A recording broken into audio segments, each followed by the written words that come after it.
I am Michael Kurosh. I live in Santa Barbara, California, one of the most beautiful places on earth. My design center is where people come to reimagine their homes and spaces. I work with the best designers, clients with broad tastes, and experts who navigate the fascinating world of design. I'm always excited to learn something new, and I never say no to a challenge.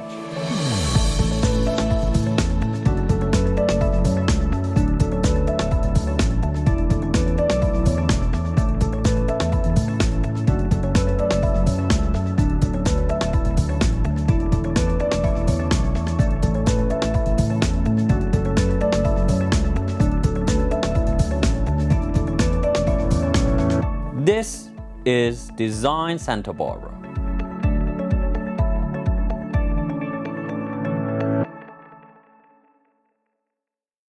Today on Design Santa Barbara, we are in Kilkenny, Ireland, in front of Kilkenny Castle. It was built originally in the 12th century and has a historic background. Let's tour this beautiful castle. Kilkenny is located in the southeast region of Ireland in the province of Leinster. It's built on both banks of the River Nore.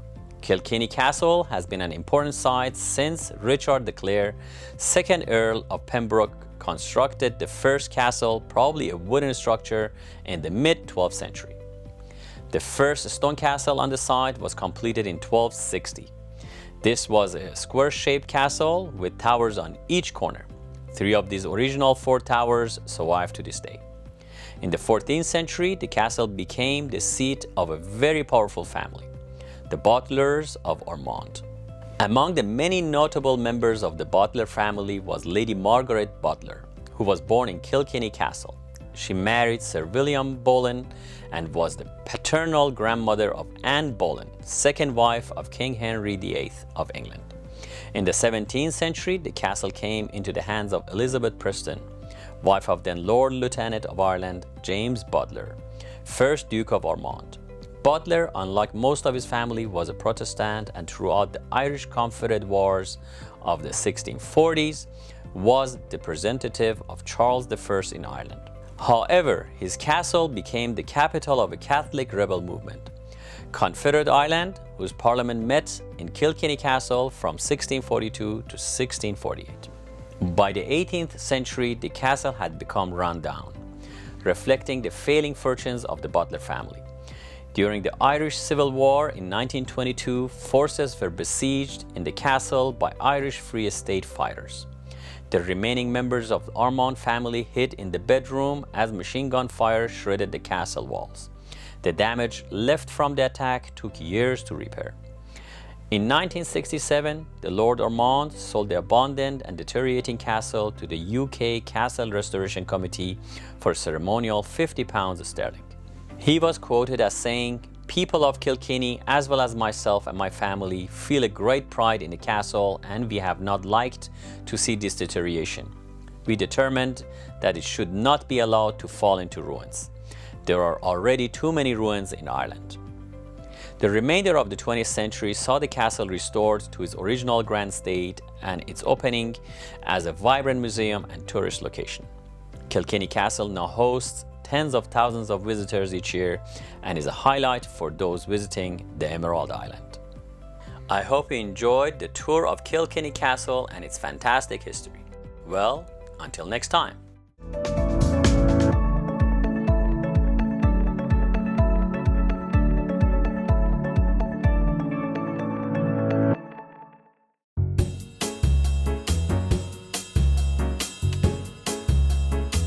This week on Michael's Minute, we are going to talk about rug cleaning and restoration. A fine rug is a family treasure often passed on from generation to generation. Rugs need to be properly taken care of to ensure their survival and protect your investment. At Santa Barbara Design Center, we are the foremost experts in professional cleaning, repairing, and preserving your rugs. Rugs should be hand washed every 3 to 5 years to maintain structure. When was the last time you washed your rugs? Proper cleaning can extend the longevity of your rug, whereas steam cleaning can damage it. Restorations by Rugs & More include hand stitching, fixing fringes and sides, and reviewing worn pile. For the finest restoration and cleaning, bring your rugs into Rugs & More at Santa Barbara Design Center today. 410 Olive Street.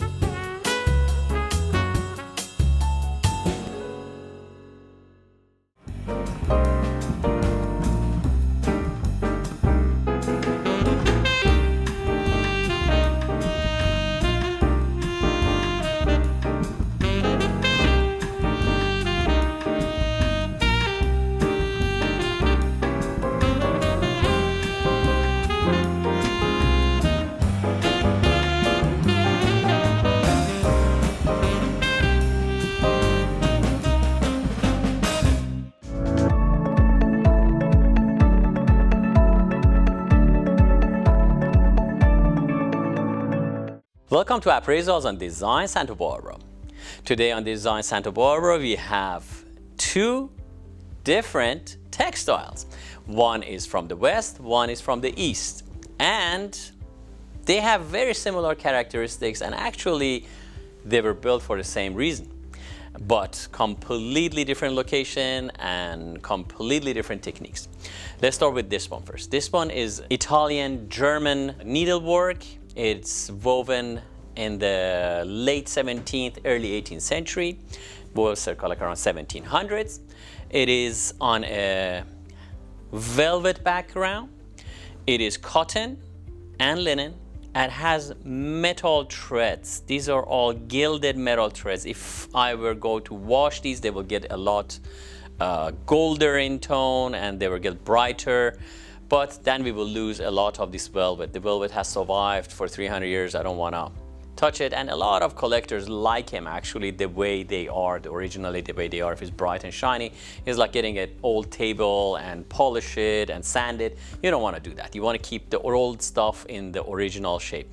Most likely it was made for religious purposes. Maybe it was made for an altar, maybe in a church, maybe it was made to have hanging on a wall behind the priest. A lot of them were made actually into clothing that the priest used to wear actually. But this particular one, as you can see the design and the shape of it, it was made to be as is because it's complete all four corners. This is a beautiful metal needlework. It's just beautiful. You gotta feel it, you gotta touch it. Unfortunately, on TV you cannot get the feel of it. It's beautiful. It has beautiful design and very well preserved for its age. The other one is Uzbek ikat. Ikats are, I've been doing this since I was a little kid. I don't want to say it's 50 years, but it's close to that. Ikats are one of those things in textiles that I do not really grasp how can they do this thing, because what they do is, it looks like a tie-dye, but it's not it. So what they do is they have bundles of silk and they dye them before they weave it, and hence these designs create. This particular one looks very modern. Think about it. If you hang it on a wall in a frame, it could be a modern art. It was done most likely in the 1880s, so it's 140 years old. It is saffron. The gold is saffron. The background is again a bog dye, is a crimson. And here in the North America we have cochineal. Cochineal probably we are more familiar with, is again a bug that they get a squeeze and they take that dye out of them. This in that part of the world again is north of Hindu Kush mountains. So this thing you get the crimson. Crimson gives this beautiful color, and it is dye fast. They don't dye that fast. It's woven in 3 panels. It has a beautiful Russian print in the back, and that indicates the age actually, at least. It is all complete and is made of silk. And silk in this area is not that prevalent because again these are mostly tribal people, and to get silk you need to be able to grow it, you need to harvest it, and it takes time, and these people 6 months, they're in lowland, 6 months in highland, they don't have time to do this. It's a beautiful piece and is woven I think it's Uzbek. Turkmens and Tajiks and Kyrgyz do this as well, but this particular one looks Uzbek to me. Beautiful piece, 140 years old. This is twice that age. You'd be surprised there are a lot of them are affordable nowadays. It looks expensive and out of reach, but they're beautiful decorative objects as well. This one I value in today's fair market value for $3,000.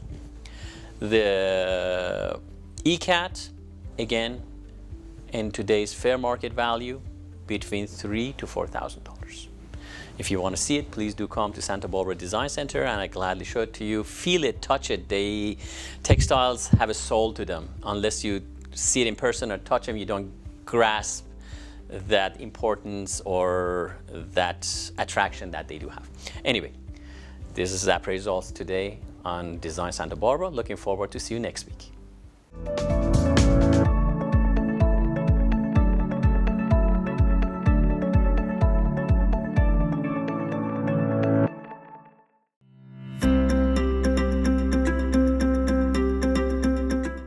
Today on Design FYI, we're going to talk about what not to buy when you're going shopping for rugs. Most big outlets or national chains, they sell nowadays hand-tufted rugs. This sounds like it's hand knotted, it's done by hand, but actually they are not. It's called hand-tufted and is actually a gun that rolls the wool around the warp, and they are not good rugs at all. So this is a sample we're having here for you to see. Anything that has a backing like this, flip your rugs over at home, see if it has a backing, is absolutely not good. So what it does is it hides what they did below this thing, which is a latex glue, which actually is toxin. And if you have got any rugs over the net, I hate to say it, over the net, because it's easy to sell and they're inexpensive, you buy these things over the internet.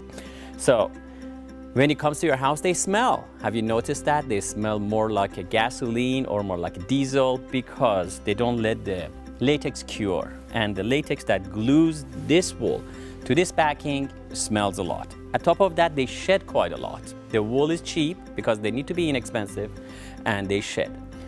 I would not recommend you to get anything, again, that has a backing and is glued because it comes apart very easily. It is temporary. It is not a green product because they wear very quickly, end up in the fill, and just basically as a landfill junk we are adding to our planet. The things I would recommend you to get, unlike these things that have backing, is the rugs that they have nuts to them. So as what to buy, I highly recommend you to get some rugs that they are hand knotted. And how you can see, flip it to the back and you can see the knots are done individually and each one is slightly different than the next one because they're done by hand and the intensity of the wool and the pull they have, the weaver, makes them look different. Also the sides are done by hand. That you can see very easily. If you want to buy a real rug, please come to Santa Barbara Design Center and I can gladly help you. Thank you for joining us on Design FYI, Santa Barbara Design Center, Fort and Olive.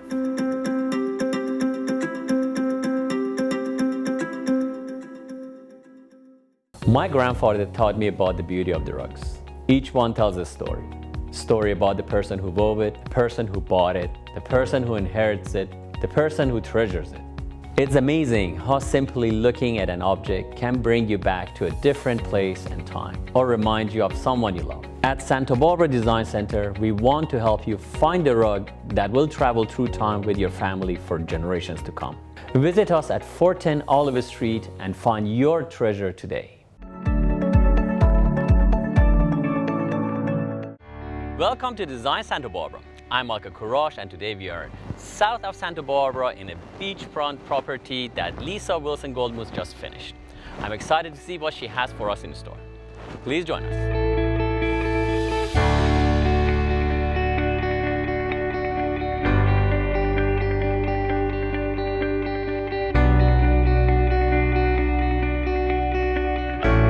Michael, today we're at the beach. I love that. Oh, look at that view. That is, well, your places all have views, crazy nice views. I'm so lucky. You are. Somebody said, oh, it feels like the Hamptons. I think this is nicer than the Hamptons. This is just one of those really special places. It's such a wonderful stretch of land that we can enjoy. Our clients, just lovely and renovated, uplifted, and when we talked about what the new look should be, I didn't, nor did they, want blue and white. So not a traditional beach. It's not. We've mixed it up and we've made it really soft, really organic, and we worked with texture so that the view from the inside just came out, outside came in, and we've used sort of all the same colors throughout the house to really just make it this calm, calm Zen place. It's very quiet and nice and warm, rich. When you walk in, you feel it actually. It's So- like relaxing. I thought it would be fun to show because you don't have to do blue and white at the beach. I don't think there's a shell in the whole room. It's not, you're right. It's more I'm about, the blue thing here. it's really more about texture and just feeling really relaxed. Beautiful. I love that rug. That's beautiful. Old Khotan is. Khotan, right? And it looks really nice in this room. And the colors you picked are incredible. Well, look at that. Brown and orange, who would think? But with the green, and then because we are, right around an estuary, all of the wildlife, one of the things the owners love most about the house is the wildlife and the birds and the egrets and what happens outside. So we've celebrated that here. The bird's beautiful. Yeah. All right. So let's talk about the dining room. I see right there, that's the Lisa rug again. That's the first thing catches my eye. I'm always looking down. It's like, oh my God, that's one of the rugs from Lisa. How many of those rugs have I bought? I mean, from a you? lot. That's what they call Lisa rugs, you know? It's what I love about this rug, and that's why I love those rugs in general. Look at the colors, the way it goes with the Khotan, the way it goes with the nice jute sisal, whatever this is. You made me this. What is that? Well, it's sisal, we call There we it. go. It's a wool sisal, but yeah, that's Okay. a very good one. I love the way it's different, but still in the same family. So the colors actually depict, again, the colors that it just makes the whole story. And it just feels like a sandy beach to me. It's very nice. And the dining table and the chandelier. And then so they love the chandelier. This is one of the things that stayed when they did the remodel. And it's rope and it's fabulous. It works really well here. It's fantastic. Yeah. So where do we go from here? Let's go. Let's see the outside last, then we can sit down and have a 411 question and whatever it Okay, takes. that sounds like a plan. It's just, yeah. All right. Maybe we can have a so drink then too. how about we come through here and we will go to the kitchen, which has a great view. We'll walk through there to the other really fun, relaxing room. All right, let's check it out. Okay. Kitchen, I love kitchens.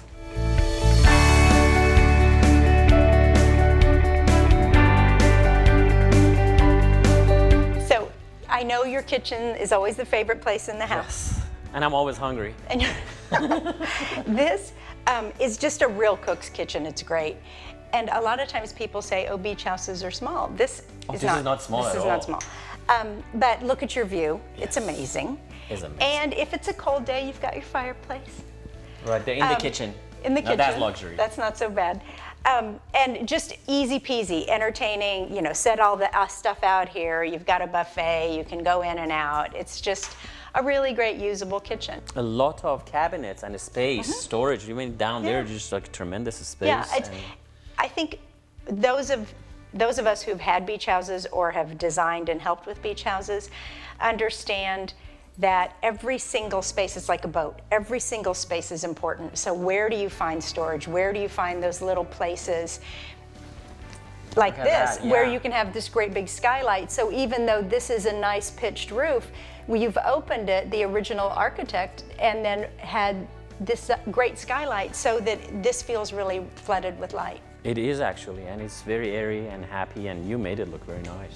This and was rich. existing, all of this tile, and this was here. This was the whole thing This here? wasn't Oh. even part of the remodel. The owners, it's nice, it works. It so looks we left beautiful. This. Yeah. It looks very nice updated. I am a very judgmental person. When I go to people's home, I look at their rugs first, and then their kitchen appliances. That's it. If those two Well, there you agree, go. I said, these people are great. Then- You know? So where do you eat? Right over here, and then there's our big playroom. We'll go there Oh next. yeah, let's go check it out. Okay.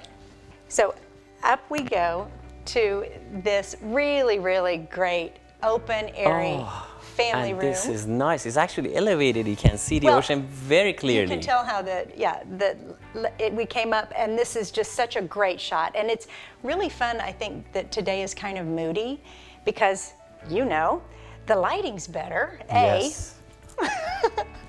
and it also just gives you another idea of beach life. It's not always sunny, and this is just, to me, a really great beach day because And it's today got you hear so the much. waves so much, and Yeah, it's so they're really beautiful. close. And you smell it. You smell the salt in the air. The reason I think this feels comfortable is because you're at the beach, all these are slip covered.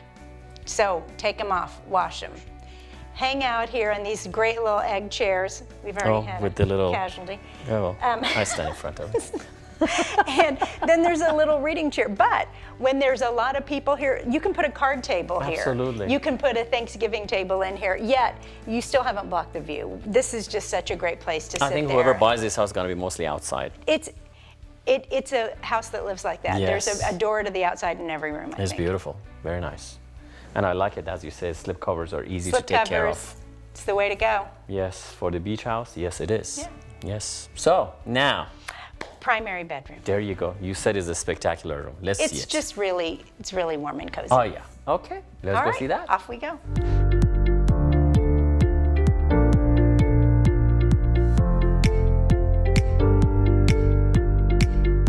Look how Oh, you were not kidding. This is absolutely stunning. Look at that room. Oh my gosh.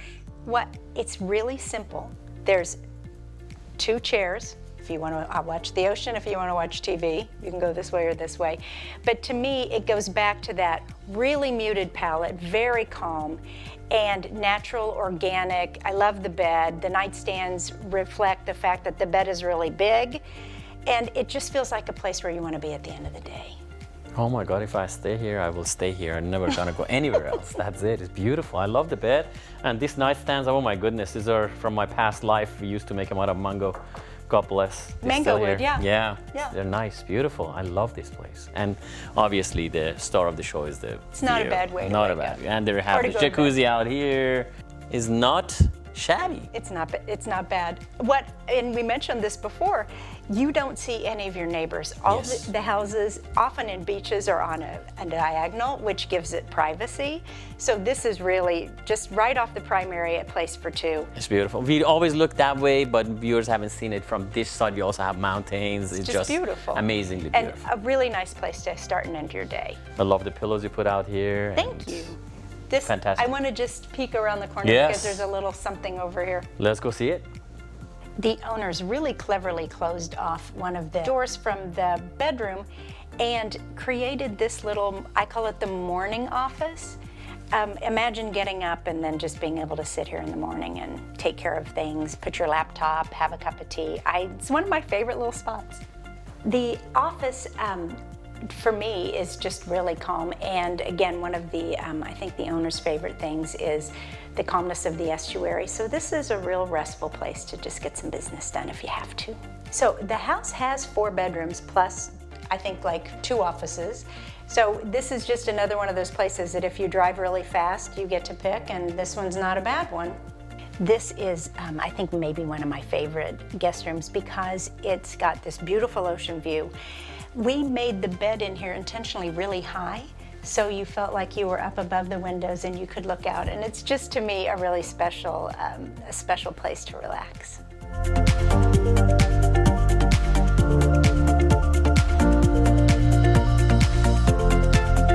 This really calm bedroom is off the family room, and my favorite thing about it is that it has the most amazing view.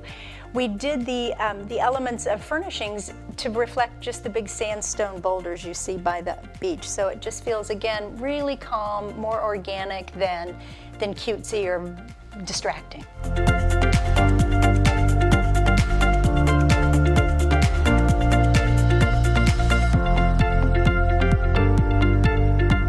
Oh Okay. my gosh. You've been waiting for this the whole time. Yes. Well, and as often happens in Santa Barbara, the sun's starting to come out again in the afternoon. You know how we get. I am not particular to the sun. It just, look at this thing. It's so beautiful. Isn't it pretty? It makes you feel good, really. Salt air. Oh, And again, the landscaping, which is so great, is just natural. It's what you would see here. It's low maintenance. It's really organic.